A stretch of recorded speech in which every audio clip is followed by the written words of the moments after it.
Bueno, buenas tardes. Gracias por estar aquí. La verdad es que es un gusto, se lo comentaba a nuestro invitado, ver el aula casi llena. Es realmente un gozo, ¿no?, para quienes preparamos los actos de la facultad.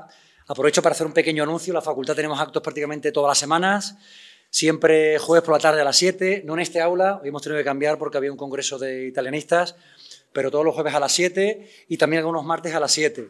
Los actos se anuncian en las redes de la facultad y también los pueden ver en la página web de la facultad. Al final hay un pequeño calendario, en fin, un poquito, si hoy disfrutan, que espero que sí, me gustaría volver a verlos por la facultad. Bueno, hoy continuamos con un ciclo que empezamos el semestre pasado, que se llama, como pueden ver en el cartel, Nueva Narrativa Sevillana, porque en los últimos 10-15 años ha habido una verdadera eclosión de novelistas de primera fila como Jesús Carrasco, afincados en Sevilla, que bueno, de alguna forma están revolucionando la novela en España, ¿no? Hace unos meses tuvimos a Silvia Hidalgo, que había obtenido el premio Tusquets, si no recuerdo mal, el semestre pasado, y este semestre queremos continuar con Jesús Carrasco, aunque no es sevillano, está afincado en Sevilla hace muchos años. Va a presentar su última novela, que también obtuvo un premio muy prestigioso, premio Biblioteca Breve, de la editorial Seix Barral. Y bueno, yo básicamente termino aquí mi intervención. De nuevo, agradecerles la presencia, comentarles que el acto se va a grabar, si alguien lo quiere volver a ver o lo quiere compartir, dentro de unos 15 o 20 días debería estar disponible en la red. Así que también quería dar las gracias a Clara María, la profesora, que enseguida aceptó, a Jesús Carrasco también, que de inmediato asumió nuestra invitación, aunque ya nos ha comentado que la novela la tenía bastante amortizada. Y bueno, Jesús, muchísimas gracias, y a Clara. Y pues nada más, bienvenidos a la facultad y es un placer tenerte con nosotros. Bueno, buenas tardes a todos. Muchas gracias por haber venido. Yo voy a ser muy breve en la presentación para que tengamos más tiempo para el diálogo y, como siempre, habrá al final la posibilidad de que ustedes hagan todas las preguntas que quieran. Bueno, Jesús Carrasco ha venido a visitarnos, yo creo, a todas las dimensiones de la Universidad de Sevilla, ¿no? Presentó esta última novela en el CICUS, en el Centro de Iniciativas Culturales. Ha estado con nosotros también en la Facultad de Comunicación varias veces y yo quiero agradecerle que siempre pues, es un autor que está muy dispuesto a dialogar, muy dispuesto a mostrarse, y que además yo tengo que decir que es de los escritores que conozco que más en serio se toma esta otra parte de su trabajo, ¿no?, que es la sociable, ¿no? No la de estar en soledad escribiendo, sino mostrar su obra, dialogar con los demás. Muchas veces encontramos a escritores, ¿no?, que llegan a presentaciones, encuentros, etcétera, y que no muestran ninguna voluntad, ningún esfuerzo, y en el caso de Jesús es todo lo contrario. Así que yo se lo agradezco porque sé que es algo muchas veces muy difícil cuando uno tiene demasiados saraos por semana. Y el hecho de que se lo tome tan en serio me parece también una muestra de respeto, ¿no?, para con sus lectores. Bueno, Jesús ha publicado hasta ahora 4 novelas, que yo sepa debe haber unas 3 o 4 más en el cajón, ¿no? Sí, por ahí. Que supongo que allí seguirán. Y eso me parece también una buena metáfora. Él, que creo que es una persona muy dada a las metáforas, ya lo veréis cuando lo escuchéis. A mí me parece que habla de una manera muy poética. ¿Por qué? Porque si hay tantas novelas publicadas como novelas en el cajón, significa que estamos ante un escritor muy exigente, ante un escritor muy perfeccionista que revisa al máximo, ¿no?, cada página que escribe, y que solo cuando la da por buena finalmente decide compartir eso con el público. Su primera obra, Intemperie, le dio un éxito fulgurante, yo creo que un éxito tan enorme que quizá incluso ha acabado agotándole, ¿no?, porque es verdad que han sido muchísimos, ¿no?, los institutos, los colegios, las universidades, ¿no?, que le han llamado para volver a presentar una y otra vez esta obra, también por la gran popularidad que le dio la adaptación cinematográfica. Y yo hoy querría destacar, ¿no?, su segunda y su tercera novela, que he traído de hecho para que circulen, si alguien las puede recoger, La tierra que pisamos y Llévame a casa.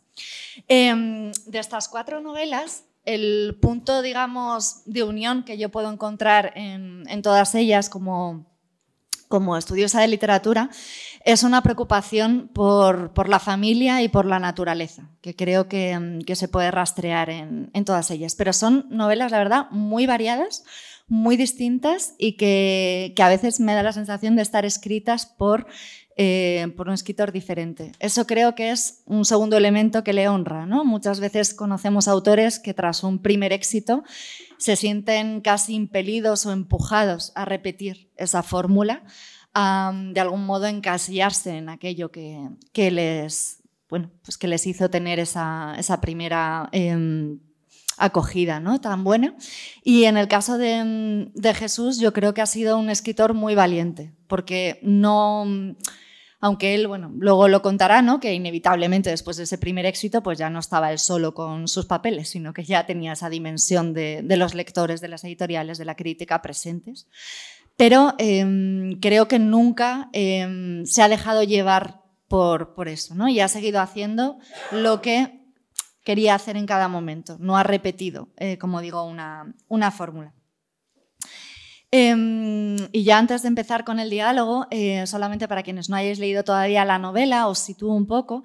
Se trata de una novela, Elogio de las manos, que nos presenta con un narrador en primera persona, ¿no? Intraautodiegético, que es el protagonista, a él y a su familia, amigos, compañeros, en la labor de habitar y reparar una casa en un pueblecito cerca de la costa, que es una casa que se les ha otorgado o dejado por un tiempo limitado. Saben que en algún momento esa casa va a desaparecer, pero de algún modo tienen que aprovechar cada minuto que puedan pasar en ella.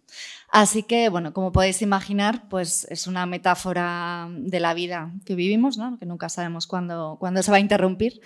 Pero también es en el sentido literal propiamente dicho, es una invitación a disfrutar de cada momento, ¿no? Yo me gustaría leer esta novela pues como un carpe diem, como aprovechar cada cosa pequeña, cada elemento cotidiano de nuestra vida, cada gesto cercano, cotidiano, y disfrutar de él. Así que, bueno, yo quería comenzar preguntando a Jesús por el proceso de gestación de esta obra, que por lo que yo tengo entendido fue bastante largo, dificultoso, cambió, ¿no? Creo que en principio la había contemplado como un ensayo, algo de eso creo que ha quedado en el título, ¿no? Ese elogio de las manos. Que podría relacionarse pues, con el elogio del silencio, con otros ensayos. Y algo de eso queda también cuando se lee la novela, pues, por ejemplo, en la profusión que hay de citas, de referencias literarias, incluso hay notas al pie a veces, ¿no? Que son elementos que vemos más de un ensayo. Entonces, me gustaría saber cómo surgió la idea y cómo fue evolucionando hasta convertirse en lo que verdaderamente es, que es una novela de ficción. Bueno, gracias, Clara. Gracias, en primer lugar, a todos por venir. No os conozco a todos, lo cual es una alegría grande. Gracias, Nacho. Gracias a la universidad por acogerme siempre y por invitarme. El origen de esta novela, que no sabría si calificar como novela, la verdad, es largo, como todo lo que yo escribo. Generalmente el germen o la semilla de una novela se sitúa mucho antes incluso de empezar a escribir la novela, por supuesto, pero muchísimo antes. Y a veces solo se puede rastrear ese origen caminando hacia atrás, buscando, digamos, retrospectivamente dónde está el punto en el que se inició esa novela. Y yo, yendo hacia atrás en este proceso, he llegado al taller que mi padre y mi madre tenían para encuadernar libros. Mi padre era maestro de escuela, mi madre era ama de casa, y juntos encuadernaban libros, no por afición ni por placer, sino porque necesitaban para redondear el sueldo magro de un maestro de escuela, que era mi padre, que era el sueldo que entraba en casa, y éramos 6 hermanos. Somos 6 hermanos. Entonces, mis padres tenían este taller detrás de la casa de los maestros, a la puerta, y ahí trabajaban. Y yo me he criado en ese taller. Mi primer recuerdo de un espacio laboral artesanal es ahí. Además, un taller cutre. No era un taller romántico, no era el taller de Stradivarius ni nada parecido. Era un taller en el que se encuadernaban libros para pobres, libros que se vendían por fascículos y que mi padre y mi madre reunían, cosían y entregaban una semana después al estanco para que a su vez se lo llevara a los propietarios de los fascículos, ¿no? Entonces, estaba lleno de materiales cutres y de baja calidad, de engrudo para coser, o sea, para pegar los papeles, hilo, bastidores. Yo crecí en ese espacio. Y crecí en ese espacio, lo he sabido después, percibiendo el trabajo manual y artesanal como un trabajo muy digno, de una enorme dignidad. Luego, la vida me llevó a estudiar, y la democracia seguramente, y el desarrollo de España me llevó a estudiar, y en algún momento percibí que el trabajo intelectual era el preeminente, que lo que verdaderamente importaba eran los trabajos intelectuales. Había que ser abogado, había que ser economista, había que ser licenciado en Derecho o Económicas o cualquier carrera que hubiera cerca, ¿no? Ese era el objetivo. Y entonces empezaba a haber una distancia muy grande entre esa consideración infantil que yo tenía hacia el trabajo manual, muy digno, y lo que socialmente se consideraba eso, preeminente o importante, que es ese trabajo intelectual. Y yo percibiendo esa distancia, ya digo, es un camino hacia atrás, desde muy pronto empecé a tener curiosidad por las manos y a pensar en las manos, ¿no? Y en algún momento de mi vida, no sé cuánto tiempo hace, pero decidí que quería escribir un libro y que quería escribir un ensayo sobre mi experiencia con el trabajo manual y sobre ese linaje de trabajadores manuales al que yo pertenezco. Y, bueno, pues esa semilla estuvo prendida como una espora ¿no? Ya empiezan las metáforas, la metralleta de metáforas. Como una espora estuvo conmigo y en algún momento pues llegaron las condiciones y fructificó, ¿no? Y llegaron las condiciones cuando descubrí esta casa. Esta casa es una experiencia personal, es una casa que efectivamente mi familia a mí nos presta, un amigo de un familiar, es un empresario que la ha comprado una ruina en un pueblo largamente abandonado, una casa de pueblo, para derribarla y construir en su lugar apartamentos turísticos, que es el signo de los tiempos. Pero resulta que llega la crisis de 2008-2012 y no encuentra financiación para levantar esos apartamentos, decide dejar en suspenso el derribo de la casa y en ese momento entra este familiar, Juanlu, y se la presta con la intención de que ocuparla quizás unos meses, ¿no? Ir allí porque está cerca de la playa y demás, pero ese periodo acaba siendo largo y acaba reuniéndonos a nosotros, a toda la familia y a muchos amigos alrededor. Y entonces la casa es el momento en el que yo encuentro las condiciones apropiadas para que esa espora fructifique. ¿Por qué? Porque es un espacio por hacer, es un espacio que se cae, es un espacio que necesita ser reparado, cuidado, adecentado, mejorado. Y a mí, que me gusta más una obra que, en fin, que a un niño un Carmelo, pues me veo verano tras verano junto con mi cuñado, mi mujer, mi familia, trabajando todos los veranos y muchas otras temporadas también en tareas de lo más diverso, de lo más loco, de lo más lúdico, de lo más inútil en algunos casos. Y todo ello conforma pues un gran catálogo de trabajo manual que es lo que yo cuento en este libro. Así que esta es la respuesta corta a tu pregunta. Creo que con 2 preguntas tendremos bastante. Me da la sensación. Yo ya le he dicho, le he avisado de que tengo preparadas 30, de las que intentaré seleccionar 10, pero bueno, a este paso creo que con 2 no. Hasta que no acaben las 30 no nos vamos de aquí. Bueno, quería seguir con algo que a mí me llamó muchísimo la atención, que es la cita de apertura de la novela, ¿no? Las citas de apertura, como sabemos, pues de algún modo nos están invitando a hacer una determinada lectura. La cita proviene del Olor de la guayaba, conversaciones entre Plinio Apuleyo Mendoza y Gabriel García Márquez. Dice, hay un momento en que todos los obstáculos se derrumban, todos los conflictos se apartan y a uno se le ocurren cosas que no había soñado y entonces no hay en la vida nada mejor que escribir. Eso es lo que yo llamaría inspiración. ¿Se puede perder ese estado de gracia? Responde, sí, y entonces vuelvo a reconsiderar todo desde el principio. Son las épocas en que compongo con un destornillador las cerraduras y los enchufes de la casa y pinto las puertas de verde, porque el trabajo manual ayuda a veces a vencer el miedo a la realidad. Bueno, me pareció una cita maravillosa que yo desconocía y quería preguntar un poco cuál fue la relación de este libro con la cita, ¿no? Si tuvo que ver en el motor, en el comienzo, si es algo que encontraste y de alguna manera le dio el sentido al final, que a veces es también la función de las citas de apertura, ¿no? Como cerrar el círculo, enmarcarlo todo, darle ese sentido. Y luego también si a lo largo de este trabajo casi de investigación, porque ha tenido yo creo un poco esa parte, ¿no? De documentación, has encontrado más escritores manitas, ¿no? Como García Márquez y como tú mismo, que a mí es algo que he de reconocer que al principio me extrañó muchísimo porque bueno, yo no he arreglado un enchufe en mi vida ni sería capaz y es verdad que es algo que para mí estaba muy alejado de la labor de un escritor. Entonces, bueno, me ha extrañado esta doble dimensión del escritor manitas y quería preguntarte tanto por la cita como por esa estirpe en la que te insertas. Pues la cita aparece en el proceso casi al final de la escritura, cuando ya tengo todos los materiales reunidos y estructurados y el libro ya muy acabado, leyendo este libro, que es fantástico, estas conversaciones entre Plinio Apulio Mendoza y Gabriel García Márquez, que es un tratado de escritura literaria, y, en fin, que es magnífico el diálogo, aparece esta cita como caída del cielo, es casi inspiradora. Y dices, es que es perfecta para iniciar este libro porque pone en contacto la literatura y las manos, que básicamente es el tuétano de este libro, literatura y trabajo manual. Y en cuanto a si conozco otros escritores manitas, pues la verdad es que no. Pero sí que conozco a muchos escritores deportistas.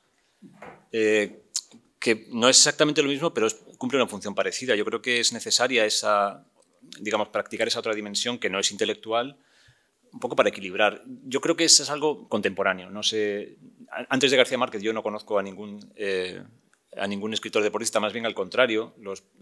Esta bohemia les impelía no a hacer deporte, sino más bien a la mala vida. A la mala vida, ¿no? Que se lo digan Podría ser a Lorca. la versión moderna de los poetas soldados, ¿no? Exacto. Ora la espada, ora la pluma, pues ahora el destornillador, ora la pluma. Ora la carrera por el río. Sí, conozco a muchos deportistas, muchos escritores corredores, como por ejemplo Murakami, ¿no? Que ha escrito sobre carrera también. Isaac Rosa, por ejemplo, hay muchos autores que han escrito y que practican deporte, y yo creo que tiene sentido porque necesitas un equilibrio. El trabajo del escritor, ya se sabe, es un trabajo solitario, es un trabajo fundamentalmente, plenamente intelectual, y necesitas compensar eso de alguna forma. Necesitas que el cuerpo también trabaje y equilibrar esas horas de sedentarismo y de encierro con alguna actividad al exterior. En mi caso, aparte de hacer deporte, que también hago deporte, esa parte que compensa mi trabajo intelectual es el trabajo manual, o bien diría lo contrario, lo que me hace descansar del trabajo manual es en mi trabajo intelectual, que no sé muy bien cuál es mi verdadera vocación, o quizás son las dos vocaciones, no lo sé. Muchas gracias, Jesús. Para quienes te conozcan por otras novelas, pero no hayan leído todavía esta, yo quería plantearte que intentaras situarla un poco en ese contexto. O sea, dentro de las 4 publicadas, ¿tú cómo ves, o bueno, si nos quieres hablar también de las del cajón, ¿qué crees, qué dimensión aporta esta que no estuviera en las otras, o qué camino nuevo ha recorrido en ella que no estaba en las demás? Yo, por ejemplo, rastreando la elección del narrador, ¿no? Veo que conecta más con el de La tierra que pisamos, ¿no? Mientras que los narradores de Intemperie y de Llévame a casa van por otro lado. No sé si haya habido una elección deliberada, si es pura casualidad, pero bueno, que nos cuentes un poco qué camino querías recorrer con Elogio de las manos que de algún modo sentías que no habías trazado en las anteriores novelas.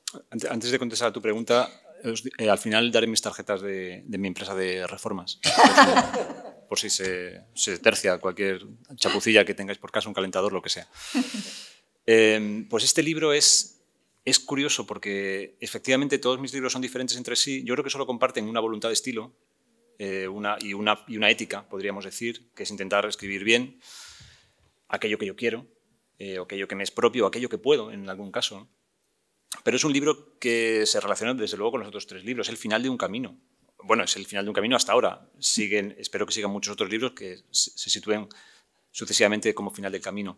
Es el final de un camino porque que comienza con Intemperie y termina con este libro. Este es un libro que, a diferencia de los 2 primeros, digamos que hay 2 primeros libros muy graves, que son Intemperie y La tierra que pisamos, muy serios, muy solemnes. Hay un tercer libro que es Llévame a casa, que aunque trata un tema solemne y serio y bien grave, deja entrever ya o deja respirar cierto humor, cierta luz. Y aquí ya hay una voluntad directa por mi parte de escribir un libro, odio este adjetivo, pero es así, luminoso, ¿no? No me gusta, la verdad, porque me parece muy manido, pero es un libro que se abre hacia la luz y se abre intencionadamente hacia la luz. Yo estaba agotado también de escribir en esa clave tan oscura, ¿no? Y también quería que saliera en mi texto algo que forma parte de mí, que es el sentido del humor y la ligereza. Yo también soy un hombre ligero. He sido un hombre muy solemne, muy serio, sigo siendo serio, pero también los que me conocen saben que soy un hombre con sentido del humor y con ligereza y muy terrenal. Entonces, hay esa evolución en lo que he escrito y también tiene que ver con la madurez. Tengo 50 y pico años ya y ya me he dejado por el camino muchas tonterías, ¿no? Y muchas solemnidades, y le he perdido mucho respeto, es decir, entendedme lo que quiero decir, a la literatura. Cuando yo escribí Intemperie y publiqué Intemperie, en un sello como Seix Barral, pues de repente estaba en la genealogía de Homero, ¿no? En el lugar de Cervantes también escribía libros, negro sobre blanco.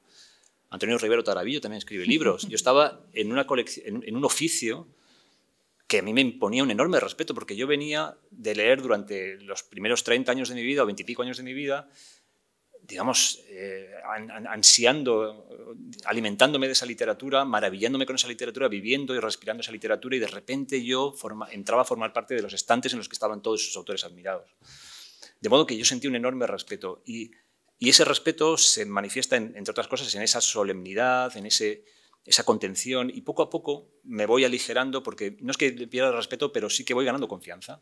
Es decir, gana confianza ya no solamente... Esa ganancia de confianza se manifiesta, por ejemplo, en que puedo escribir una novela en primera persona a partir de una experiencia personal y confiar en que esa experiencia y esa prosa pueden llegar a los demás y pueden ser relevantes para los demás. Es decir, mi punto de vista sobre una realidad pequeña, no sobre un acontecimiento gigante ni trascendente, sino una hormiga que se mueve, una manta azul que se deposita sobre un sofá, una casa que se cae y se embellece. Esas pequeñas observaciones, pues tengo la confianza suficiente como para decir, vale, puedo escribir sobre esto y quizá esto resuene en los demás. Eso es confianza.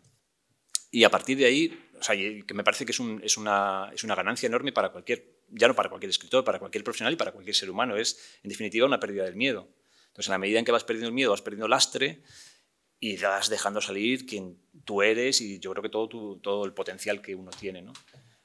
Y ese es el camino que sigo, y auguro que en las siguientes novelas pues esa ligereza también siga ganando, y esa luminosidad, esa apertura, esa esponjosidad del texto pues siga permitiendo que entre luz sin renunciar a lo que son mis coordenadas básicas, ¿no? Que es un texto lo mejor escrito posible, un texto que me tomo muy en serio, y un texto que intento que tenga sentido, el máximo sentido posible, en ocasiones con las menos páginas posibles, ¿no?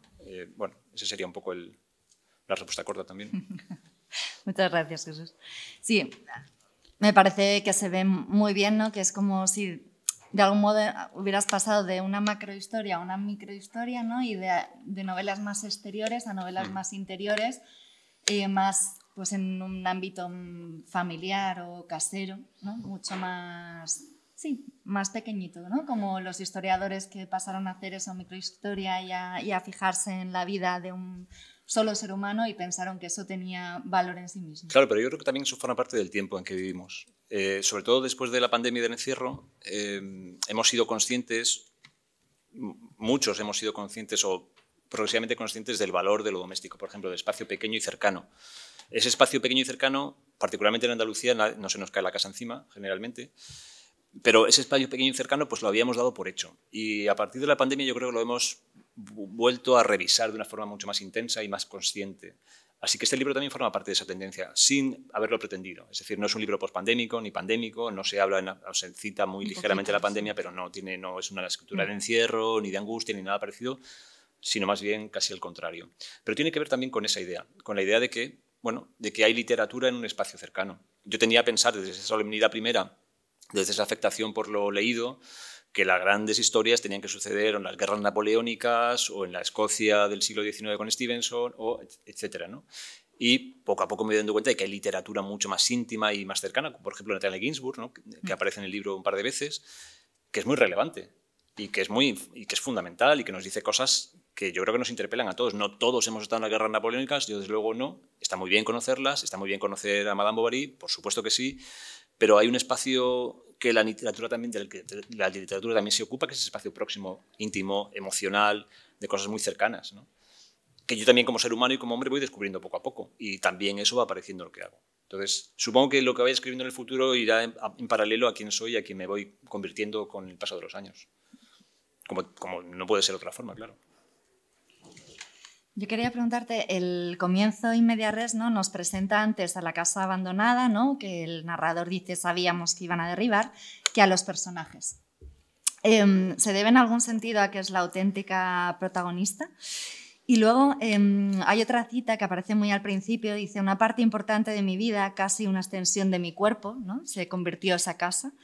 Y sin que nadie me obligara, esta cita me parece muy relevante, entregué una parte sustancial de lo que soy, mis manos, ¿no? O sea, de algún modo esa casa atrapa al narrador protagonista, ¿no? Le hace que le dé todo lo que es y pese a esa conciencia de que se va a terminar, de que no es una casa en propiedad, de que no la va a poder disfrutar y que podría parecer, en cierto modo, absurdo dedicarle tantísimas horas, tantísimo esfuerzo, ¿no?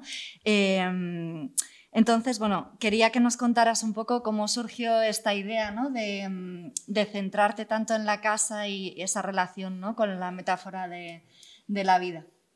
Bueno, es que la casa es una metáfora muy poderosa. Ya no solamente la casa que se derriba o la casa de la cual uno no es propietario, sino la casa en sí es una metáfora poderosa que yo creo que no se ha trabajado demasiado como metáfora en literatura, pero particularmente en este caso yo encontré que tenía un poder magnético enorme. Y era casi lo normal era que yo me centrara en la casa, porque era una casa muy singular, porque expresaba perfectamente el tránsito de la vida, ¿no? Es una casa que nace, donde no había nada, que crece con la llegada de los hijos, que se transforma, que envejece y que finalmente muere y es sustituida por otra nueva vida, que será una nueva casa que venga con otros materiales, con otras líneas, con otro diseño. Así que era tan poderosa, y a mí me gusta tanto hablar de la vida porque es lo que me interesa, que enseguida, casi sin hacer nada, casi sin darme cuenta, los personajes estaban al servicio. Lo que tenemos es un narrador que observa ese espacio doméstico y ve, no en el mismo plano, pero casi en el mismo plano, pues a los insectos, los animales, las personas, los amigos. Es un observador de lo cercano. La burra y todos los que pasan por allí. Pero lo que siempre permanece es la casa. La casa es un cobijo, pero también es una sombra, es un proyecto, tiene un pasado, es una genealogía, es una historia. Lo tiene prácticamente todo. Les protege, los recibe a los demás, en fin, casi que es una proyección de quienes ellos son. Yo creo que las buenas casas o las casas bien habitadas dicen mucho de nosotros, de cómo somos, ¿no? Cuando tú entras a una casa y ves a qué huele, o si huele a coliflor o huele a perfume de lo que sea, si tiene una mesita baja con libros de gran formato de fotografía de Taschen o no, enseguida ves cómo es la vida en esa casa, cómo son las personas que la habitan, que la han creado, ¿no? y digamos que la ocupan. Entonces, para mí la casa enseguida fue tuvo esa importancia, esa relevancia. Casi no tuve ni que pensarlo. Solo se escribió en ese sentido la casa. Quería, para la siguiente cuestión, que nos leyeras una cita del capítulo 4. A partir de aquí. Vale, ¿hasta? Vale, las hasta 120 páginas, ¿no? Vale. Desde aquí hasta aquí, ¿no? Sí. Ellas, vale. Pero escribiendo, leyendo y sobre todo viviendo, he llegado a la conclusión de que el rigor no sirve de mucho cuando de lo que hablamos es de contar nuestro paso por el mundo. Que el relato que construimos para comunicar ese viaje siempre es inventado y que cada vez que traemos al recuerdo algo de lo que un día vivimos, lo que hacemos literalmente es recrearlo. Y dado que los humanos no somos máquinas, cada vez que volvemos a crear, introducimos una pequeña variación que hace que cada versión sea algo distinta de la anterior. Pretender ser exacto con esa memoria es tan absurdo como querer encontrar una unidad de medida para el amor o para la decepción. Esas experiencias ni se pueden cuantificar ni se pueden objetivar, porque no hay unidades de medida para ellas. Muchas gracias. Bueno, pues como han visto en esta cita, ¿no? Hay una reflexión muy potente sobre la escritura como recreación, ¿no? Y es algo que va hilvanando toda la novela. O sea, en la novela hay como, digamos, dos vivencias paralelas. Por un lado, ese ir arreglando, reconstruyendo, lijando, ¿no? cada pared de esa casa. Y por otro lado, ir escribiendo la propia novela, ya que el narrador es escritor. Entonces, me interesaba preguntarte, porque lo cierto es que a mí al principio me llamó mucho la atención el hecho de que aparecieran cuestiones que hoy llamaríamos autoficcionales, ¿no? Que el narrador sea un escritor, que ha publicado las novelas en las mismas fechas que las tuyas, que nació en Olivenza, Es decir, detalles fácilmente comprobables para cualquier lector. Y eso, claro, al principio me encajaba poco con un autor que siempre ha sido pues, muy privado, que para nada has tenido un perfil autorial de hablar de tu vida, como hacen otros escritores. Quería preguntarte en ese sentido, esa doble dimensión de la novela, ¿no? Que a veces hilvana elementos de ficción, pero a veces parte de lo autobiográfico, incluso el propio narrador expresa un afán por documentar, ¿no? Dice que para escribir esta novela primero intentó buscar las fotografías, ¿no? Que se habían hecho a lo largo de esos años de vivencias en esa casa, pero luego se dio cuenta, ¿no? Como veíamos en la cita, de que realmente es imposible recrear cualquier vivencia, y que es una cita que me llamó mucho la atención, ¿no? Cuando miramos las fotografías de una época es como si la imagen tuviera por objeto dejar fuera lo esencial. Es decir, que el narrador reflexiona sobre cómo en realidad no podemos documentar de manera realista, de manera histórica, lo que sucedió. Así que quería preguntarte por esta delgada línea, ¿no? Entre documentación y ficción, y por las dudas que te planteó a lo largo del proceso, porque entiendo que habría muchas veces un pudor de decir incluyo esto, lo quito, ¿no? Y de ahí también la duda de si podemos llamar a esto una novela. Está en ese terreno híbrido, ¿no? Bueno, siempre tuve muchas dudas. Efectivamente, soy un hombre muy pudoroso y muy, digamos, cuido mucho mi intimidad y de la de mi familia, por supuesto, mi privacidad, y en ese sentido sorprende la novela. No puedo decir que no sea yo, que no se parezca mucho a mí. Efectivamente es un escritor que escribió una primera novela que tuvo una buena fortuna, incluso que es calvo y tiene bigote, o sea, es que no... Tampoco me he preocupado por ponerme una melena, por ejemplo, ¿no? Para despistar. Que podría haberlo hecho. Pues mira, podría haberlo hecho, ahora que he perdido una oportunidad de cumplir siempre tiempo. Pues voy a mandar en la 6ª edición voy a decir que me pongan pelo al escritor. Sí que tenía dudas, muchas dudas al respecto de eso, pero mi mujer, Raquel, que es mi primera lectora y mi mayor consejera, me dijo, es que tienes ahí una parte de ti que no sale, que es una parte muy directa, ¿no? Una mirada muy directa sobre las cosas y que tiene mucho que ver con cómo tú vives la vida, que es una forma de vivir pues, sensible, terrenal, pues eso, directa, ¿no? Y fue ella la que me quitó el miedo. Me dijo, bueno, adelante. O sea, lo que sí que hice yo fue intentar, digamos, jugar con las herramientas que la ficción te permite. Es decir, simplemente el hecho de cambiar el nombre de un personaje, de una persona, y poner un nombre ficticio ya la convierte en un personaje. Al menos para mí ya es un personaje. Desde luego, para las personas que no me conocen, les da igual si esa persona que se llama Anaís es mi mujer o no, mis hijas se llaman Berta y Eloís, no, da igual, son personajes. Para mí lo son. Y como tales, yo me permito hacer cosas que en la vida real no han existido. Y esa delgada línea es interesantísima y muy gozosa para quien escribe, porque te permite coger la realidad tal y como la conoces y variarla a tu antojo. Y hubo un momento, por ejemplo, que siempre lamentaré no haber incluido, en el que Hannah Arendt venía a comer a casa. Eso solo te lo permite la ficción. Hannah Arendt venía a comer a casa en esa escena, bueno, os la cuento porque, total, no se ha publicado, en esa escena el narrador está sentado, ha acabado el día, está al atardecer, sus hijas y su mujer han ido a pasear al campo y están por volver, y de repente ve venir una mujer subiendo la cuesta, sobriamente vestida, con falda recta de paño y chaqueta gruesa, gafas oscuras y con montura bien gruesa. Se le acerca y le pregunta algo con un acento alemán, y este narrador pues, le invita a sentarse y charlan un rato. Y cuando llega su mujer, le dice, ¿quién te acompaña? Pues es Ana, me ha dicho que se llama. Pero por favor, ¿cómo la tienes aquí? Que entre a casa. Y entonces ella dispone una mesa, la recibe como corresponde y prepara un salmorejo, y esa noche cena salmorejo, con Hannah Arendt debajo de la parra. Y en el momento en que yo descubro, o el narrador descubre que Hannah Arendt, la que está en su casa, está tan nervioso que no le pregunta nada relevante, le pregunta por Eichmann, ¿no? Que es casi cómo fue el juicio en Jerusalén, y por cosas anecdóticas, siendo una de las figuras clave de la filosofía del siglo XX, ¿no? Podría haber hablado de muchas cosas, pero está tan nervioso que comete esa torpeza, ¿no?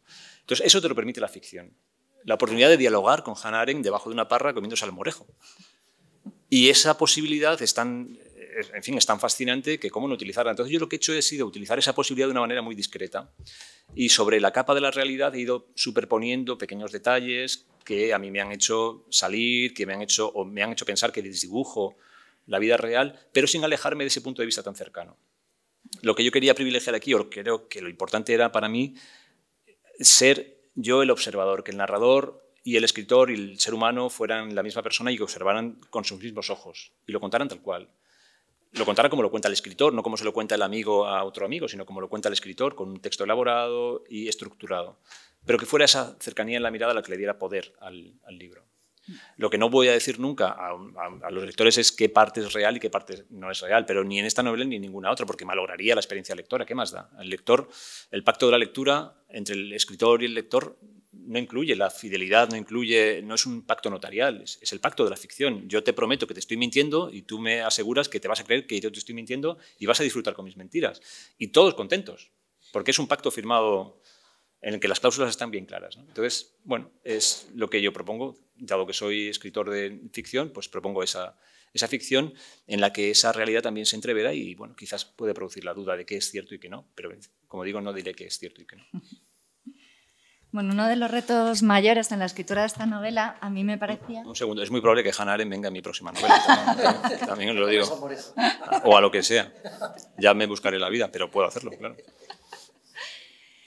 Luego nos cuentas por qué quitaste esa parte, que me parece interesante. Lo que iba a comentar es que una de las cuestiones que me parecía un reto mayor era cómo hablar de realidades tan prosaicas como lijar una pared o soldar pues una estantería o, no sé, alimentar a una burra o construir un gallinero y que eso resultara literario y estilizado. Claro, lo solventaste muy bien eligiendo un narrador que es escritor y que digamos que todo esto nos lo transfiere, nos lo transmuta a través de su mirada tan minuciosa, tan detallada y una vez más tan lírica, ¿no? tan metafórica. Pero, bueno, por ejemplo, eso en la página 104 que se describe durante un par de páginas el proceso de soldar. O, por ejemplo, La parra, que se dice con su rebeldía vegetal, era un lento derrumbe botánico, que vamos, a mí me parece que ahí hay poesía. Rematé como pude la herida, hablando de una grieta en la pared. Luego se habla de nuevo de esa grieta como una cicatriz, ¿no? en un trabajo manual que no se hace demasiado bien, ¿no? Y que, bueno, molesta mucho al narrador porque el narrador es tremendamente perfeccionista y todo el rato tiene que hacer un esfuerzo por aceptar que sus chapuzas no son perfectas, ¿no?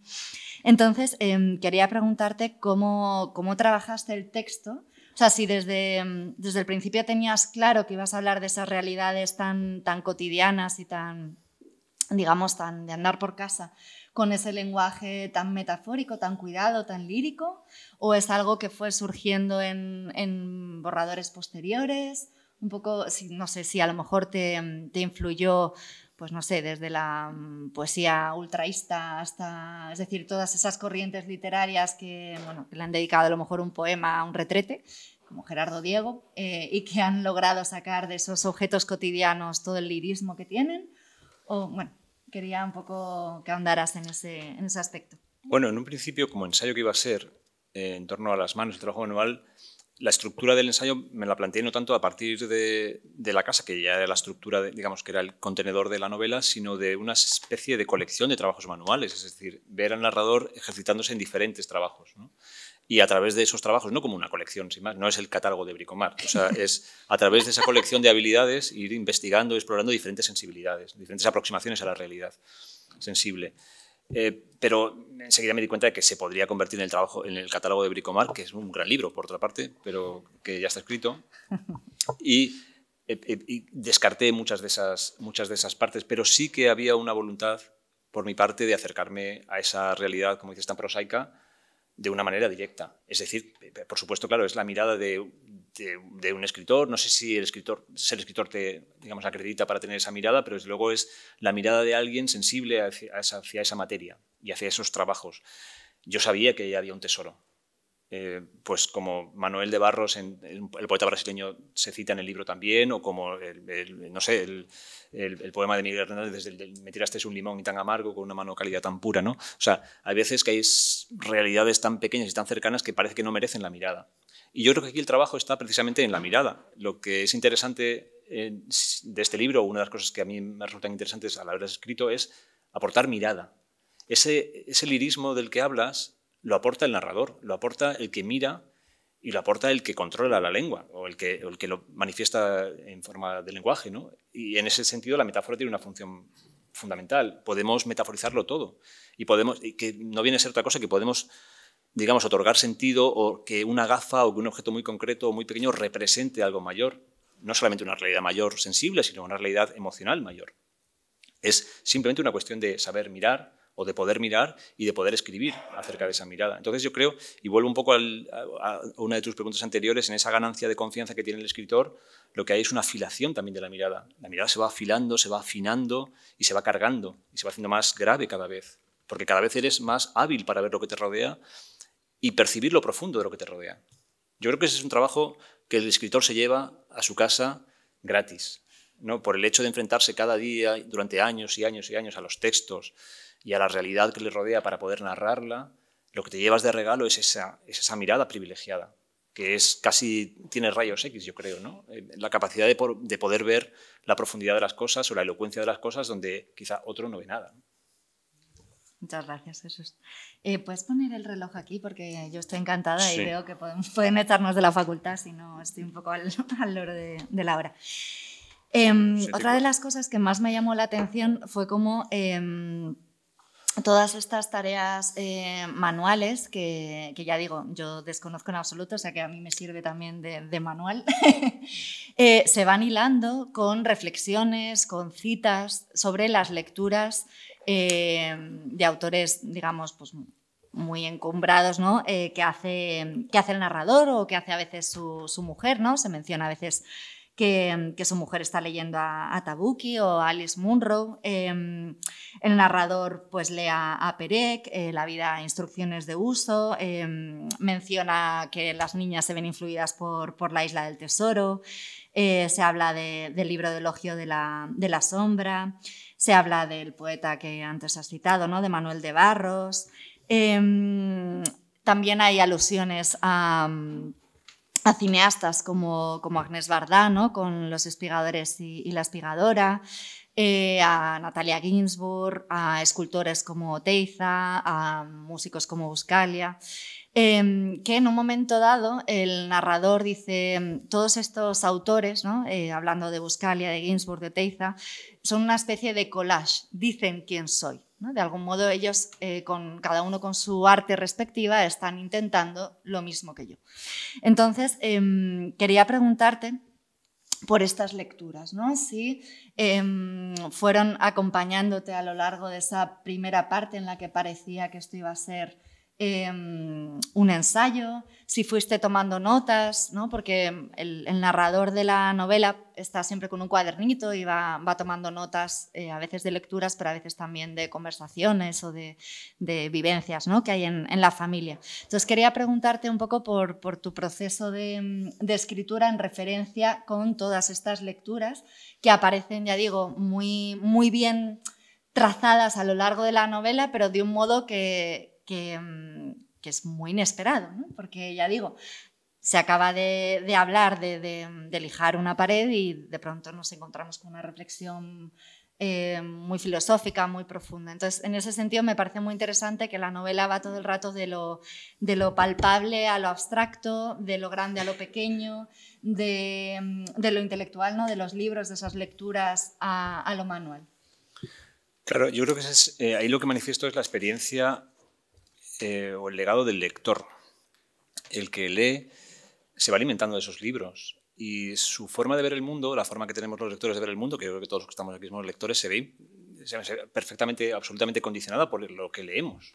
Es decir, es la lectura la que afina esa mirada y la que nos contrasta nuestras experiencias y nos propone otras formas de vivir o nos hace reparar en cosas que no habíamos reparado. O sea, digamos que hace que nuestra sensibilidad se incremente. Y parte de mi forma de mirar, por supuesto, como lector que soy, tiene que ver con estas lecturas. Y esas lecturas no son cualesquiera, son lecturas que tienen que ver con la combinación única de elementos que soy yo. Todos somos únicos y nos hemos ido nutriendo cada uno de unos ingredientes únicos y hemos acabado siendo lo que somos únicos. Entonces, a este hombre al que le interesa el trabajo manual, que es hijo de una familia de clase media, de un maestro, de una ama de casa, que tiene 6 hermanos, que ha estudiado una cosa, que ha trabajado de otra, a este hombre le han ido interesando cosas en la vida y ha ido seleccionando sus lecturas también en función de esos intereses. Se ha ido quedando con un corpus, yo he ido trazando un camino y en ese camino de mi vida, de mis experiencias, de lo que yo he decidido hacer en la vida o he podido elegir en la vida, he ido sumando esos libros y no otros, esos. De modo que forman tan parte de mí como el resto de mis experiencias vitales. Lo natural es que aparecieran, porque esas lecturas iluminan mi mirada y la amplifican. Cuando yo observo una hormiga, la puedo observar yo, pero puedo añadir la observación de Natalia Ginzburg o de quien sea, porque ha dicho de una forma mucho más amplia, más elocuente y más resonante aquello que yo estoy observando. Amplifica lo que digo, lo mejora, en cierto modo. Es una especie de altavoz que a su vez mejora el sonido. Entonces, lo natural era que apareciera. Yo soy escritor y soy, sobre todo, o antes que escritor, lector. Soy otras muchas cosas. Soy padre, soy marido, soy ciudadano, etcétera. Soy contribuyente. Hago gestiones en la Junta de Andalucía con el certificado digital. Por ejemplo, también lo hago. Todo eso está ahí. Y esas lecturas forman parte de mi vida. Entonces, para mí lo natural es que aparecieran. Y me gusta que sea así, porque en cierto modo este libro, que como decía, aparte de una experiencia personal, tiene muchas funciones para el lector, o algunas funciones para el lector y muchas para mí. Una de las funciones que tiene para mí, y para mí, para mi familia, es que es un álbum de fotos de una experiencia que tuvimos y que desapareció. En cierto modo, el libro lo escribí, o parte de las motivaciones para escribirlo era, bueno, la casa caerá, hemos sido felices aquí, pero nadie nos podrá quitar este libro. Nadie nos podrá quitar, nadie podrá decirnos a nosotros, o nosotros a nosotros mismos, que no vivimos esto. Aquí está este libro para demostrárnoslo a nosotros, en clave privada. Entonces, bueno, esa es una de las funciones del libro y en ese sentido pues, también es un libro biográfico, captura una parte importante de mi vida en la que desde luego las lecturas están incluidas. Muchas gracias, Jesús. Quería preguntarte también cómo trabajaste la ironía del narrador, ¿no? Porque efectivamente lo que ha dicho de que a medida que va publicando más libros, pues se siente quizás más libre para ir introduciendo más notas de humor, más ironía. Se evidencia con muchísima claridad, ¿no? Pienso el episodio, por ejemplo, del sueño con el premio Nobel, que creo que es uno de los más hilarantes, o por ejemplo, un episodio en el cual están en la cama el narrador y su mujer y están imaginando, ¿no? Comparando, digamos, la casa con un hotel de 4 estrellas y diciendo esto es como un hotel de 4 estrellas pero restándole, ¿no? Todo lo que no tiene el hotel de 4 estrellas y van viendo, a ver, ¿qué tiene el hotel de 4 estrellas? Pues la casa esto no lo tiene, ¿no?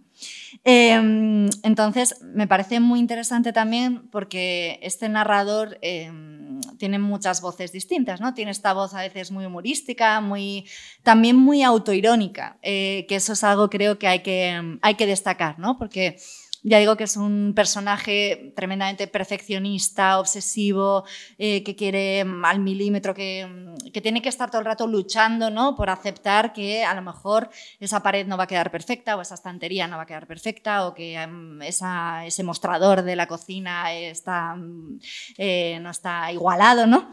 Pero que también se ríe mucho de sí mismo. Por ejemplo, en la página 106 dice, me había creído Prometeo, ¿no? Con este episodio de Soldar y Soldar. Entonces, ya digo que hila esas, digamos, reflexiones autoirónicas, esos episodios humorísticos, con luego máximas, digamos, muy serias, muy profundas, ¿no? Por ejemplo, una de las que más he subrayado, ¿no? Había que vivir en la provisionalidad del presente, ¿no?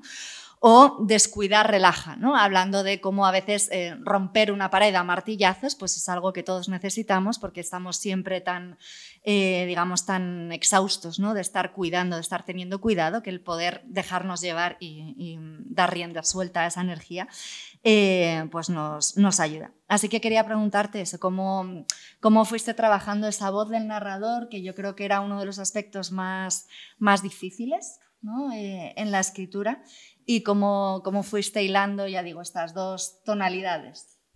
Bueno, esa voz me representa bien. Me representa bien, yo creo, porque yo soy un tío serio, grave, profundo en algunos casos, pero también ligero, terrenal y bromista y con sentido del humor. Así que me fui dejando llevar y dejando, digamos, que esa naturalidad emergiera, casi como un espejo de quién soy. Y tenía que aparecer el sentido del humor. Y tenía que aparecer, claro, retratando un narrador como lo retrato, tan obsesivamente perfeccionista, es que lo siguiente que hay que hacer es reírse de él, porque es que digamos, es una lección de Cervantes, ¿no? La ironía es esta, empieza por uno mismo, ¿no? Tiene que tener a uno por objeto. Claro, viendo a este personaje se empezaba a convertir en un personaje casi histriónico, ¿no? Muy excéntrico, y lo que venía a continuación, desde luego, era una risa. Era una risa para que también bajara. En cierto modo, parte del proceso que sufre el narrador en esta novela, o que atraviesa el narrador en esta novela, tiene que ver con esa aceptación de lo imperfecto, que me parece que es una lección fundamental, que yo todavía no he concluido, pero que estoy en proceso. Yo cada vez soy menos perfeccionista, soy muy serio, soy muy responsable con lo que hago, me tomo muy en serio mi trabajo, pero intento ser cada vez más tolerante o aceptar mejor lo que no está bien, lo que no funciona bien, lo anómalo, lo que no es eso, lo que no encaja perfectamente en la idea de lo que yo tenía en la cabeza o en la idea platónica de las cosas, ¿no? Esa me parece que es una buena enseñanza. Desde luego para mí lo es. Porque la vida, en fin, se acaba y no hay tiempo para estar lijando una silla durante 50 años. Pues si no queda bien, pues haga otra cosa porque hay que hacer otra cosa. Entonces eso también la vida y los que me rodean me van enseñando a decir, bueno, deja de ensimismarte, ¿no? Que por otra parte es un atributo que a mí me desespera en las personas y en mí mismo el primero, que es el ensimismamiento, ¿no? Esta cosa de estar tú solo aislado del mundo. También se reflexiona sobre eso en la novela, porque hay una tensión de este hombre que trabaja con las manos y que se embelesa con lo que hace y que está en un aislamiento gozoso absoluto, una especie de burbuja sensorial, está con su lijita en el nirvana, pero a su alrededor suceden cosas, sucede la vida, hay necesidades, pasan otras cosas. Entonces hay una tensión constante entre ese ensimismamiento gozoso y el mundo que te rodea, que te reclama y que dices, bueno, es mi ego y lo demás, ¿no? Entonces esa tensión la he vivido yo, por supuesto, y la vive el narrador del libro. Sí, justo tenía apuntado, ¿no? esa tensión del embeleso al ensimismamiento, ¿no? Que le advierte su mujer, ¿no? Al narrador que hay una necesidad de salir de uno mismo hacia los otros, ¿no? Que no se puede estar todo el tiempo ensimismado en ese perfeccionamiento.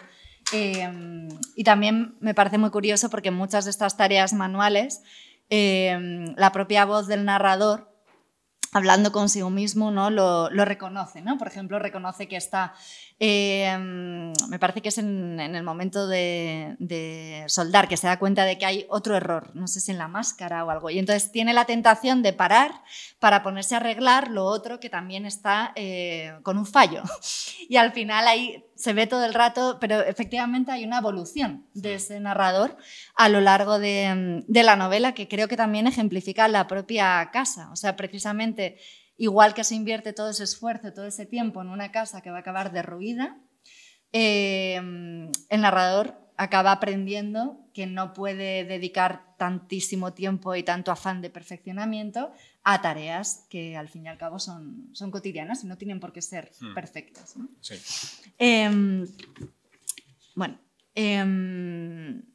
Sí, quería también comentar en una entrevista con Isaac Rosa para Mercurio, que me pareció muy interesante, señalas que el taller es el sitio de tu recreo, ¿no? En alusión a la canción de Antonio Vega. Así que, recogiendo la pregunta que quedó en el aire en la Feria del Libro que te hizo Alejandro Luque, quería preguntar cuál sería la banda sonora original de esta novela y, si quieres, también de las anteriores. Pues una buena pregunta. Me alegré de que Alejandro no se acordara al final del encuentro, porque no hubiera sabido qué decir. Podría haber dicho Taylor Swift o podría haber dicho Sakamoto. Pero en esta novela, desde luego, está Pat Metheny, que, como sabéis, es un guitarrista de jazz de una trayectoria amplísima y de una mirada musical muy amplia y de una autoridad como autor para mí impresionante, que es capaz de ser popular y al mismo tiempo extremadamente experimental, oculto, y con un conocimiento del instrumento centáurico, podríamos decir. Es como Paco de Lucía, ¿no? La guitarra y hombre son indistinguibles. Pero está Buscaglia, por ejemplo, que es el mayor artista que yo he conocido nunca. Cualquiera de sus temas me representa porque tiene profundidad, tiene calle, tiene viveza, tiene la espontaneidad, tiene la alegría del Uruguay que yo he conocido. Bueno, también buscarle esta. Y luego ahí, últimamente escucho mucho y creo que podría entrar bien en algunas partes de esta novela Ruichi Sakamoto. Sus trabajos en banda sonora, tiene un disco, interpretaciones en piano de sus grandes éxitos como compositor de bandas sonoras, que me parece delicioso, de una sutileza extraordinaria que en algunos pasajes de esta novela podría encajar bien. Muchas gracias. Quería preguntarte por, bueno, en un artículo antiguo recordabas una historia que tiene que ver con lo que nos has anunciado al principio, ¿no? Esos recuerdos infantiles del taller de tus padres, pero era un detalle, ¿no?, de cómo tus padres encuadernaban libros con jirones del vestido de novia de tu madre y los pegaban con harina cocida, ¿no? Esa mezcla entre el traje de novia y la harina cocida. Quería preguntarte qué podemos aprender de esos tiempos de austeridad y sencillez en estos tiempos de consumismo atroz, ya que creo que uno de los mensajes más importantes del libro, porque yo creo que es un libro con mensaje, ¿no?, con una ética muy clara detrás, es precisamente esa reivindicación de lo que no se puede comprar. Yo creo que podríamos aprender muchísimo de esa generación tan, en fin, denostada. No es una España a la que yo quisiera volver, una España materialmente miserable, pero hay una cosa que podríamos aprender, que es el desensimismamiento. Esa generación no se pudo permitir el lujo de estar ensimismada. Su mirada prácticamente solo se dirigía hacia el exterior, hacia saciar o paliar las necesidades de lo que les rodeaban, porque todo era muy precario y la condición de la familia también lo era. Entonces, esa generación, la generación de mis padres, tenían el corazón abierto, yo creo que el pecho abierto hacia afuera, hacia construir su vida, su familia, sus casas, pero también la sociedad que es ahora España. Y yo creo que, por desgracia, estamos entrando, y potenciados por la levadura de los móviles, ¿no?, en un ensimismamiento, ¿no?, que es mental, es intelectual, es emocional y es físico también. Entonces yo creo que podríamos aprender, entre otras muchas cosas, esa apertura, esa levantar la mirada y ver, bueno, qué pasa alrededor, qué pasa en la familia, qué pasa en la sociedad, cómo construimos este país que viene de una dictadura, cómo nos asociamos, nos aliamos, cómo acordamos entre distintos para sacar adelante este proyecto común que es, en este caso, España, ¿no? Entonces, eso parte de millones de personas que levantaron la cabeza y miraron hacia afuera y construyeron lo que tenemos hoy. Entonces, a mí me da pena que estemos entrando en ese ensimismamiento, que son pequeñas burbujas en las que no se puede construir prácticamente nada común. Y para mí lo común es fundamental. Yo creo que para todos es fundamental, es casi un mandato ancestral, biológico. Juntos podemos salir adelante, separados es difícil salir adelante. Este aula, Luis Cernuda, no se podría haber construido por una sola persona, tiene que participar el concurso de muchas personas, y muchas inteligencias, y muchas voluntades, y mucho esfuerzo físico para hacer esto. Solos no. Entonces veo que nos vamos cerrando en burbujas y yo creo que eso es algo que podríamos aprender de ellos. Muchas gracias. En otra entrevista que me gustó mucho de Braulio Ortiz, citabas a Richard Sennett, que aparece también en el libro, autor del Artesano, acerca de la ética, de la preocupación por hacer las cosas bien más allá del reconocimiento obtenido. Quería preguntarte si ha habido alguna lectura de filosofía o de ética en este proceso de documentación del libro, ¿no? Hacia el final aparecen como lecturas, digamos, juveniles, ¿no?, del narrador Hermann Hesse, Nietzsche, Séneca. En otro momento aparece Hannah Arendt, aunque no con el salmorejo, o Han, ¿no? Entonces, bueno, quería preguntarte si ha habido esas lecturas de filosofía o de ética o simplemente eran, bueno, ideas que estaban ahí de mucho tiempo atrás y que de algún modo han germinado en esta obra, y cómo se aplica esta idea de la responsabilidad, es decir, de ese esfuerzo por hacer las cosas bien más allá del reconocimiento, a la exigencia como escritor que siempre te aplicas, ¿no? Eso de no rebajar nunca el estilo o el trabajo con el lenguaje, porque de algún modo tu bajada a tierra con esta obra podía haber sido estilística. Es decir, podía haber sido, bueno, pues yo voy a hablar de lo cotidiano y voy a hablar de lo cotidiano en un lenguaje completamente, pues, sencillo, conversacional, cotidiano, con los personajes hablando entre sí, ¿no?, con los vecinos del pueblo, tal. Y sin embargo, no lo has hecho. O sea, has bajado a lo cotidiano en cuanto a lo temático, pero no en cuanto al estilo. Entonces, quería relacionar un poco estas dos ideas. Bueno, yo me dedico a la literatura, que es, creo, incluyo la poesía, por supuesto, como máximo exponente de lo que voy a decir, pero me dedico a la literatura. Mi negociado es escribir con belleza y elocuencia. Entonces, a mí se me concede la oportunidad de escribir durante meses, años a veces, un libro. Tengo que entregar a los lectores, a cambio de su tiempo, una obra perfectamente o lo más estilizada posible.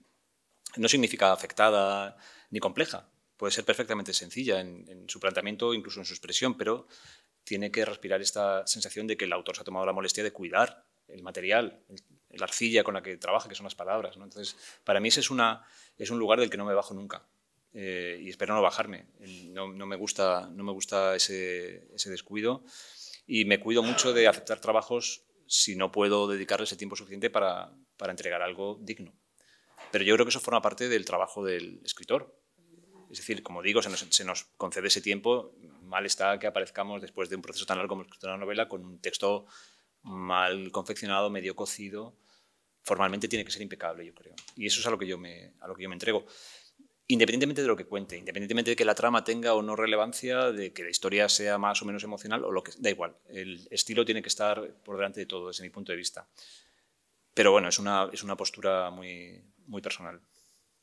Quería también preguntarte, en una entrevista, sí, nos quedan 10 minutos. Vale. No sé si... Tranquilo, que ya te vas a liberar. No por nosotros, sí, sino contando con el tiempo yo para estaría hablando contigo toda la tarde, pero igual esta es... No, está calculado para que hay 15, nos callemos y hablen ellos. En una entrevista decías que de los primeros libros que recuerdas en casa, ¿no?, eran los de la Biblioteca de Autores Cristianos y que de ahí te quedó un interés por San Juan de la Cruz que luego redescubriste a través de Amancio Prada.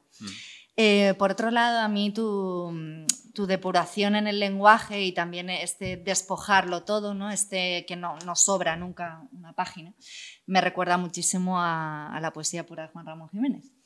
Y por otro lado está tu amor por la metáfora, que ya digo que te sale en la vida cotidiana, que el otro día en la Feria del Libro yo estaba tomando notas porque era como este hombre que habla en poesía.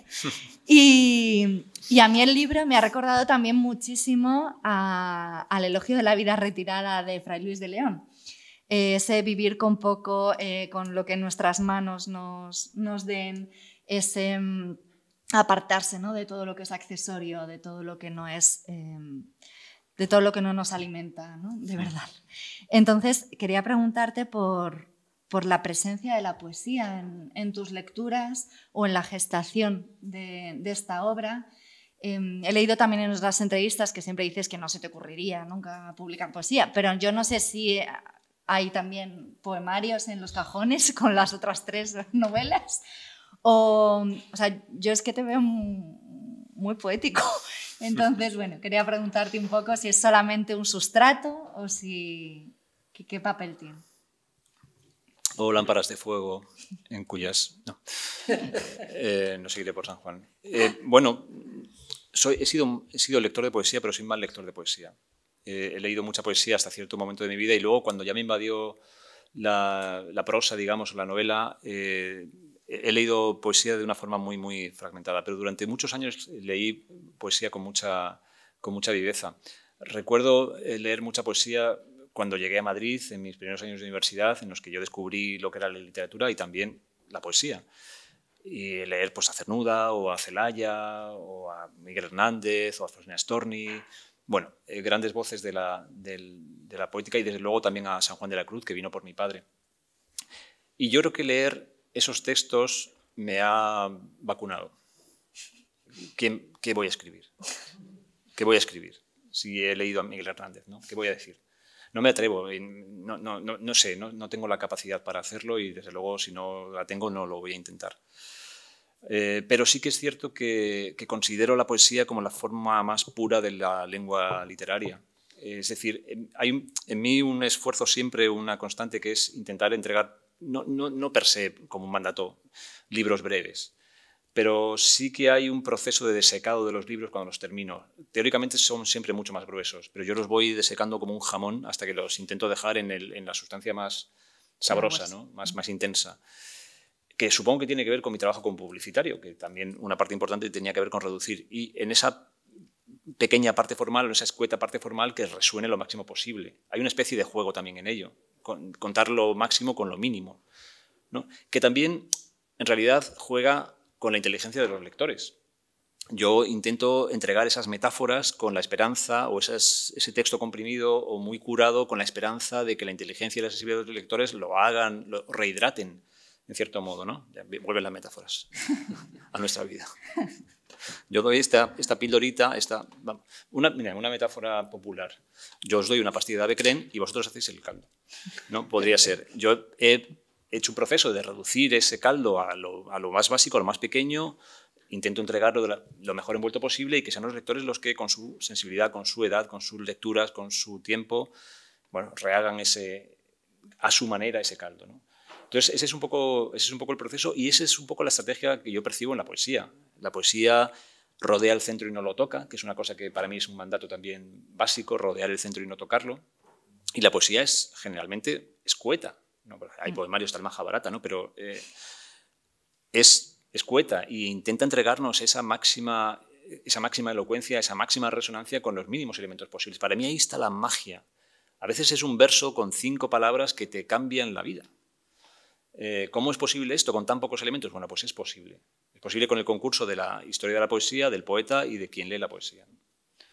Así que, bueno, es un poco mi relación con la poesía. Muchas gracias, Jesús. Quería cerrar, antes de ya daros la palabra a los oyentes, con un pasaje que para mí es uno de los más hermosos de la obra y que está relacionado con esa idea de que aunque el narrador es consciente y su familia también desde el primer momento de que van a perder esa casa, de que es algo temporal, de que no se van a quedar allí para siempre, cuando llega finalmente el momento, ¿no? Se da cuenta de que inevitablemente se ha pegado a la casa y está tremendamente triste, ¿no? de que ya no van a poder volver allí. Entonces hay un momento en el que recuerda, hay como una especie de encadenamiento, ¿no? De recuerdos de todo aquello que se ha vivido en esa casa. Me gustaría que nos lo leyeras. Vale. Cuando colgué, me senté en la cama y me entregué por última vez, o eso creía, al recuerdo de lo vivido. Y lo primero que recordé fueron las cenas solos o con amigos, bajo la parra, la tibieza de las noches de agosto, los olores de hierba seca que el viento traía y los cantos de las cigarras y los grillos, los farolillos de papel que Anaís compró, colgando del emparrado, vertiendo una luz cálida y tenue sobre los tomates aliñados y las berenjenas fritas, dándoles a las noches en el patio un aire de feria de abril, las risas de unos y de otros, los niños descalzos, las manzanillas frescas y vivas de Sanlúcar, la arena de la playa todavía en los pies, las toallas colgadas del tendedero, la albahaca creciendo en el arriate, perfumando nuestros guisos. Muchas gracias. Bueno, pues muchísimas gracias, Jesús.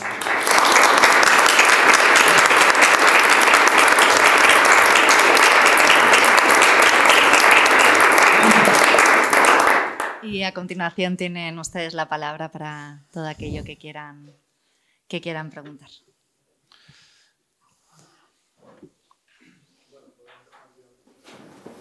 Muchas gracias por tu literatura, porque la verdad es que es un gozo para el que la recibe, ¿no?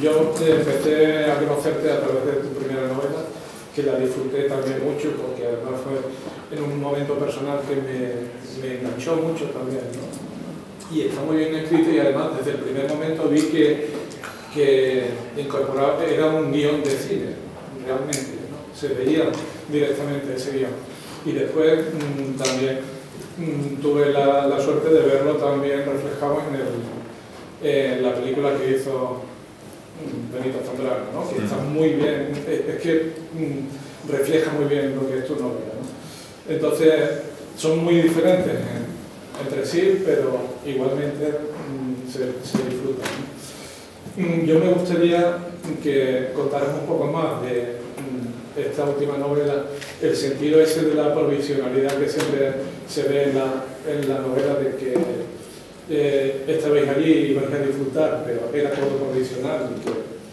en muchos aspectos me he sentido también reflejado también en muchas cosas sobre el perfeccionismo y tal. Y el proceso, ese proceso que tú tienes tan creativo, pero a la vez tan perfeccionista, ¿cómo de alguna forma qué tiene que ver con ese perfeccionismo de las manos con el perfeccionismo a la hora de tu escritura? Te sale, bueno, has dicho de alguna forma que vas reduciendo, ¿no?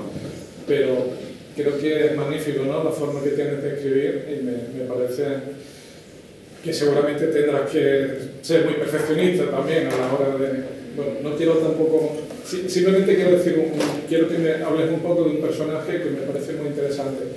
Este señor tan rudo, Bones, ¿no?, que está lleno de cicatrices, pero que es muy importante, que tiene ahí una fuerza muy importante. Quiero que hables un poquito de este personaje, si puedes. Bueno, Bones se llama Bones por un personaje de Isla del Tesoro, porque él, como el pirata, tiene una cicatriz también que le recorre el cuello, por diversos motivos. No es un sablazo, sino es una motosierra la que le seccionó la yugular. Es un personaje clave porque es el enlace entre el narrador y su familia, que son urbanitas, que llegan al pueblo como visitantes, y el pueblo. Es el enlace, porque... Y casi hay algún otro vecino que comparece en la novela, pero es casi el único enlace. Es un punto de unión, una especie de conjunto de intersección que genera también una relación interesante entre el narrador y el pueblo, ¿no? Cómo se van aproximando mutuamente a través de este, digamos, embajador del pueblo. Yo creo que le aporta una visión medular en el libro. La visión de Bones es la visión del libro. Bones es un personaje que ha nacido en el pueblo y que prácticamente no ha salido del pueblo. Todo lo que ha recorrido lo ha recorrido a caballo, apenas ha salido de la provincia y, por supuesto, no ha salido de España ni ha cogido nunca un avión. Tiene un conocimiento, por tanto, de un radio corto, pero muy profundo. Muy profundo. Y esta era la idea de esta novela. Narrar un territorio muy pequeño e intentar encontrar la profundidad de ese territorio tan pequeño. Entonces, en ese sentido, resuena el personaje de Bones y mi propia intención como narrador al querer contar esta historia. Todo lo que se cuenta en este libro sucede en la casa o muy cerca de la casa, que es, digamos, una estrategia también que yo he descubierto, bueno, no la he descubierto yo ni mucho menos, pero bueno, que a mí me sirve, que es un poco perimetrar la novela, ¿no? Ni mapa ni brújula, sino perímetro. Es decir, de la novela no se sale de aquí. Puede ser un perímetro físico que genera un perímetro narrativo, también emocional y dramático, pero que a mí me sirve para trabajar. Entonces, en ese perímetro pequeñito, que es el que yo había elegido, no elegí un radio que llegara a Australia ni a Londres, sino un radio que llegara donde llega la vista, que podía encontrar en el fondo de ese lugar. Y Bones es el que sirve de guía para ese descubrimiento profundo. No es el que le enseña al narrador que por este camino esas hierbas no son hierbas cualesquiera, cada una tiene su nombre y su función. Enriquece su mirada y su sensibilidad, ¿no? Como hace la lectura, como decía antes, con cada uno de nosotros. Muchas gracias por la pregunta, que además ha permitido ahondar en una cuestión en la que no hemos entrado, que es los personajes, ¿no? Que sabiendo que muchos no la habrían leído todavía, no he querido entrar como en detalles, pero es muy buena pregunta. ¿Alguien más quiere comentar algo? ¿Cualquier duda sobre la novela? Sí. Sí. Yo me gustaría adelante tú, porque creo que sí, no conocemos claro. De nada de la novela. A mí me regalaron la novela precisamente porque se acordaron de mí cuando la estaba leyendo. Y el pasaje en el que la casa se movió,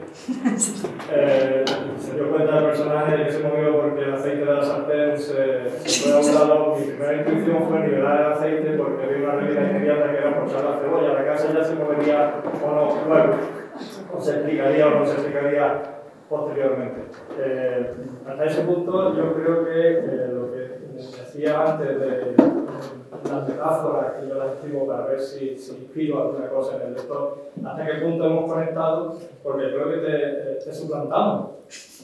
Muchos de nosotros te suplantamos en la posición en la que está justamente en la casa, ¿no? Y lo que sí me gustaría explicar a propósito de las metáforas que hay, es la paradoja que presenta la novela. Por un lado, para mí es como la crónica de una muerte anunciada. El día en que lo van a matar, ya me lo has dicho, ya lo sé, ya sé que la casa va a caer y a partir de la segunda mitad de la novela yo estoy esperando la sombra de la etiqueta y por lo menos me anuncie un poquito para que yo mismo me haga idea de lo que va a pasar, ¿no? Quiero decir que la casa es efímera. pero la paradoja que yo he encontrado, y a lo mejor sirve para explicarlo todo, la paradoja consiste en una línea que hay en una de las páginas que he intentado buscar y de memoria no la recordaba, que decía que no hay nada tan definitivo como algo provisional. Sí. Y en ese sentido me parecía que era una paradoja bastante interesante de lo que es la novela. La novela es algo provisional que se está convirtiendo en algo definitivo. Sí, ahí hay un fondo para la novela que es esa aceptación de lo provisional en realidad es un mensaje que yo me lanzo a mí mismo. Casi todo lo que digo en la novela me lo lanzo a mí mismo en primer lugar. Es decir, el narrador no es un narrador que haya superado esa fase de reflexión, sino que se pregunta. Yo creo que una buena novela pregunta, ofrece buenas preguntas, ¿no? Y yo he intentado preguntar en esta novela. Y esa idea, esa pregunta sobre lo provisional es clave, porque alude directamente o apunta directamente al tuétano del asunto, que es la vida. O percibimos la provisionalidad de la vida o la vida se desdibuja por completo, porque efectivamente no es eterna y a medida que avanza el tiempo y nos acercamos al momento definitivo, que sepáis que llegará, nos quiero aguardar la fiesta, pues a medida que eso se acerca vamos percibiendo más esa provisionalidad y vamos aceptando. Yo creo que vamos siendo, o al menos esa es mi experiencia de la vida, cada vez más seres más equilibrados y más maduros porque vamos precisamente aceptando ese paso del tiempo y esa provisionalidad de lo que tenemos, ¿no? Te vas relajando, te vas quedando tonterías, te vas quedando perfeccionismo porque dices, bueno, total, ¿qué me queda? Pues eso, los años que sean, ¿voy a estar lijando una silla? Pues no, voy a estar lijando una silla, voy a ir a Roma, voy a leer a Shakespeare, voy a cocinar un arroz rico, todas esas cosas, ¿no? Aunque no me queden tan bien. Pero tiene que ver con eso, con la aceptación de la caducidad. Ahí y aparece Séneca siempre al fondo de lo que... Cuando pienso en esto siempre aparece Séneca. ¿No? Creo que es una carta a Lucilo cuando le dice, se llama Sobre la brevedad de la vida. Le dice a Lucilo, el tiempo nos está contado, ¿no? Y no entregues el tuyo a los deberes de la cortesanía, le dices. Haz de tu tiempo algo relevante, algo con sentido. Entonces, siempre que pienso en la vida y que pienso en el paso del tiempo y en la caducidad del tiempo, pienso en Séneca. Y es algo que está presente siempre. No sé si de una manera explícita o implícita en lo que escribo, casi siempre está esa idea del tiempo que pasa y que acaba. Por cierto, que tengo una puerta por acá. Así. Ahora te paso presupuesto. ¿Con IVA o sin IVA? Él es nuestro decano de infraestructura, o sea que él sabe mucho presupuesto. A ver si vas a acabar empleado aquí en la universidad para todos los apaños. De mantenimiento, pero yo soy feliz de mantenimiento. Arreglando enchufes todo el día, componiendo cerraduras con un destornillador. ¿Alguna otra duda, otra cuestión, sea sobre esta novela o sobre...? Tenemos, sí, ¿no? muchas gracias. Y lo que más me llama la atención... No te oímos bien, perdona. Que no he leído el libro, pero me parece muy interesante y sobre todo me parece interesante la metáfora que ha hecho de la casa y lo que el ser humano pone en esa casa. Todo lo que representa. Y bueno, también me quería preguntar por la portada, porque me llama mucho la atención el portada. Con humano, quiero decir, si tiene alguna interpretación o... No es mi negociado, las portadas. Yo casi que me limito a decir sí o no, porque confío mucho en el equipo de personas que se dedican a intentar vender libros a través de la portada, cosa de la que yo no sé demasiado. A mí me gustan unas más que otras. Yo habría hecho otra cosa, como siempre, y habría hecho otra película, y habría hecho cualquier tal, pero, como digo, no es mi negociado. Pues ese es el objetivo. Bien, misión cumplida, entonces. Misión cumplida. Cuando vemos una portada de un libro, a veces tendemos a pensar que tiene que ser narrativo, o sea, que tiene que reproducir el contenido del libro, o a veces lo reproduce por alejamiento, por oposición, también puede ser. Pero suceden muchas cosas en la portada de un libro. Un libro tiene que ser visible en un lineal junto a los 60 libros que han aparecido en el mercado esa semana, y más los 60 que vendrán la semana siguiente. Entonces tienes que... las portadas siempre se entienden en relación a otras portadas en la librería y en el momento en que sale. Sí, la tiene, claro. Sí, el burro, de hecho, es un personaje fundamental, la casa, sí. Meleña. Sí. He encontrado la cita a la que se refería. No hay nada más definitivo que lo provisional. ¿Alguna otra cuestión? Yo voy a aprovechar, a abusar un poco de Jesús y de nuestro público. Una pregunta que le hice también a Silvia Hidalgo cuando vino, en fin, de alguna forma da sentido a este ciclo de nueva narrativa sevillana. Te pregunto como persona directamente implicada, ¿a qué crees tú que se debe que esta eclosión que ha habido en los últimos 15 años, ¿no? De Isaac Rosa, Daniel Ruiz, Corradino Vega, tú mismo, Sara Mesa, fin, de repente, no sé, ¿qué tiene Sevilla, ¿no? O qué realmente, qué conjunción se ha dado para que de repente eso, tú ganaras el premio de biblioteca breve, ella ganara el Tusquets. No sé si os habéis comentado entre vosotros, ¿hay algún tipo de explicación o un momento de misterio y de magia? En fin, te digo porque se lo pregunté a Silvia y también querría saber tu opinión, no sé, como persona claramente involucrada en esta maravillosa etapa de la novela en Sevilla, ¿no? Pues la verdad es que no tengo una respuesta para esa pregunta. Supongo que en Sevilla se vive bien y esto atrae a cualquiera. Pero yo creo que se marca en algo más global, que es una cierta preponderancia o relevancia de las periferias en España. Hasta hace no demasiado tiempo, casi todo lo que sucedía en literatura en España partía de Madrid o Barcelona, con alguna escasa anécdota por otras partes. Sin embargo, ahora tenemos literaturas fuertes en Galicia, en el País Vasco, en Cataluña, por supuesto, en Andalucía.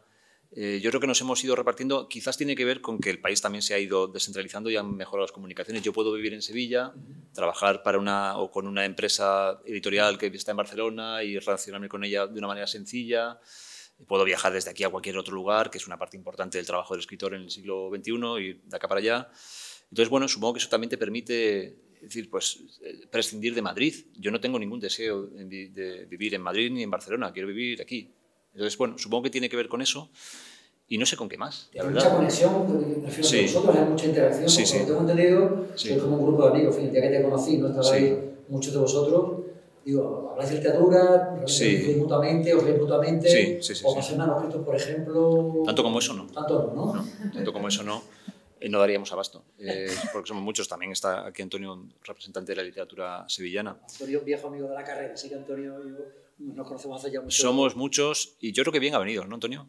Diría yo. O sea, nos vemos constantemente en todo, bueno, en la vida cultural de la Sevilla, en la vida literaria de Sevilla, que es bien rica, diría yo. Y coincidimos constantemente y colaboramos. Desde luego tengo buena relación con todos mis colegas y me parece que el ambiente es en ese sentido eso, muy, que tenéis mucha muy bueno. buena conexión entre vosotros. Sí, yo veo desde fuera, yo creo porque no somos poetas todos. Dice que entre los poetas vuelan los cuchillos. Se le ha cambiado la cara de repente. Pero Antonio es un gran tío. No lanza cuchillos. Además también a la luz cernuda, así que es la persona más feliz de este año. Sí. Ya que me habéis mencionado, estaba pensando en una cosa que es interesante. Tú conoces al poeta que voy a mencionar. Hay un poeta norteamericano de Estados Unidos que se llama Ted Kooser y tiene un libro que se titula, traducido en español, El Manual de la Reparación o de Reparaciones de la Poesía.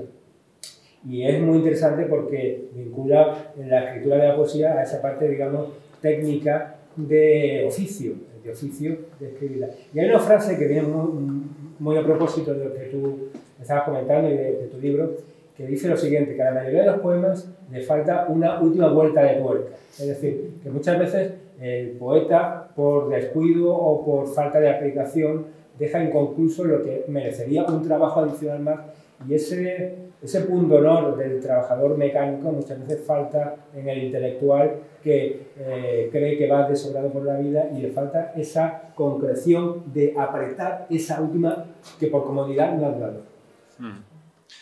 Sí, me está recordando el libro de Simone Weil, La condición obrera, ¿no? Cuando ella se enrola en una fábrica y percibe precisamente esta cosa de la cadena de montaje, de la repetición y del trabajo que tiene que salir bien de fábrica, ¿no?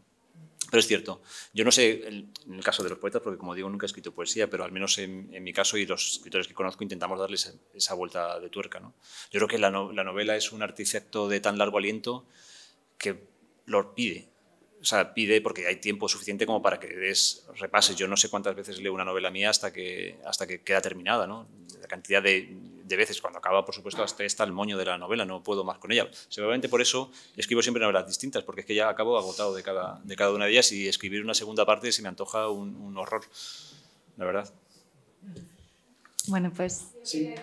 Agradeceros la charla, la verdad que ha sido fantástica, sobre todo a ti, Clara, porque he asistido a muchísimas presentaciones de elogio y todas las preguntas han sido diferentes.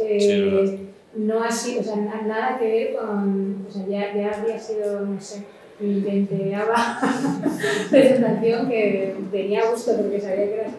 Pero la sorpresa ha sido maravillosa porque ha sido una lectura también del libro súper profunda y y enriquecedora también para los que asistimos a la conversación y ha permitido que haya respuestas diferentes. Es que está tomando nota hasta del piropo. Pero entonces, ¿eso qué es? ¿Para otra? Qué profesional. No para de escribir. Lo hace siempre en un acto no para. Sí, pero en su propia presentación. Bueno, de lo que él habla, no de lo que digo yo. Bueno, muchas gracias. Sabía que venía muy cansada, así que me revisé todo lo anterior para intentar que no se me aburriera. No, ha sido fantástico. Así que, bueno, yo quería cerrar, como hemos hecho, creo, en todos los actos esta semana, con un recuerdo a todos los que están sufriendo en Valencia y con una cita del libro que creo que pues, es una advertencia contra el ensimismamiento y que podemos llevarnos todos a casa como un regalo para intentarnos pues, aplicar en ello. Estar pendientes de lo que nos rodea y de los que nos rodean. Cuidar, en definitiva, que es una forma trabajosa, necesaria y digna de estar en el mundo. Así que, pues vayámonos y cuidemos a los demás. No nos ensimismemos. Bueno, gracias, pues, Jesús. Gracias. Yo también pensaba agradecer el trabajo de Clara, que me consta que realmente me he quedado maravillado, ensimismado por lo mucho que he trabajado. También, lógicamente, a Jesús por haber decidido estar aquí en la Facultad de Filología, además en el aula de Cernuda, a todos ustedes, y aprovecho para anunciarles que el jueves que viene a las 6:30 en este aula vamos a tener la visita de la persona que más sabe sobre Serrat, yo creo que en España, en el mundo mundial, Luis García Gil, que viene a presentar su último libro sobre Serrat. Así que les invito jueves que viene a las 6:30 en este aula. Muchísimas gracias, Jesús y Clara. Gracias a ustedes.